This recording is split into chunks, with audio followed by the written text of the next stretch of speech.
নমস্কার বন্ধুরা, আজ দেখো আমি নিয়েছি পেঁপে গ্রেট করে, আর এখানে নিয়েছি ডুমো ডুমো করে আলু কেটে একদম ছোট ছোট করে।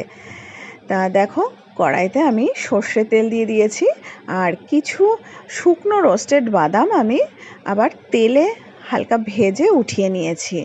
আর সেই তেলের মধ্যেই আমি দিয়ে দিলাম জিরে ফোড়ন আর কাঁচা লঙ্কা ফোড়ন। তাই জিরেটা হালকা ভাজা ভাজা হয়ে গেলে আমি তার মধ্যে দিয়ে দিলাম সেই ডুমো ডুমো করে রাখা আলুগুলো একটু নাড়াচাড়া দিয়ে আমি তার মধ্যে দিয়ে দিলাম সামান্য নুন আর হলুদ, আর সাথে দিয়ে দিলাম মশলাটাও, হাফ চামচ জিরে গুঁড়ো, হাফ চামচ ধনে গুঁড়ো, আর সামান্য লঙ্কার গুঁড়ো। এবার ভালো করে আমি মশলাটাকে কষিয়ে নিলাম। কষিয়ে নেওয়ার পরে আমি তার মধ্যেই দিয়ে দিলাম সেই গ্রেট করে রাখা পেঁপেটা।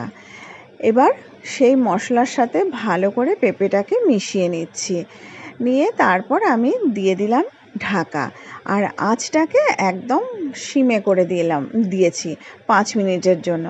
তা দেখো, 5 মিনিট পরে আমি ঢাকাটা সরিয়ে দিয়েছি। পেঁপেটা কিন্তু বেশ একটু জল ছেড়ে দিয়েছে, আর আলুটাও নরম হয়ে গেছে অনেকটা।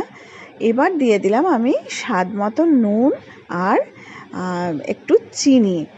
তা বন্ধুরা, পেঁপের ঘন্ট কিন্তু একটু মিষ্টি মিষ্টিই ভালো লাগে, আর ঝাল কিন্তু খুব একটা বেশি দেওয়া যায় না।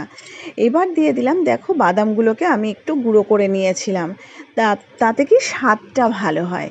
ব্যাস, এবার একদম শেষের পথে দিয়ে দিলাম 2 চামচ ঘিটাকে এবার ভালো করে পেঁপের মধ্যে মিশিয়ে আমি এবার নামিয়ে নেব। গ্যাসটা অফ করে দিলাম। দেখো, প্লেটের মধ্যে উঠিয়ে নিয়েছি। তা দেখতে দেখো দারুণ সুন্দর লাগছে, কিন্তু খেতেও কিন্তু অপূর্ব হয়েছে বন্ধুরা।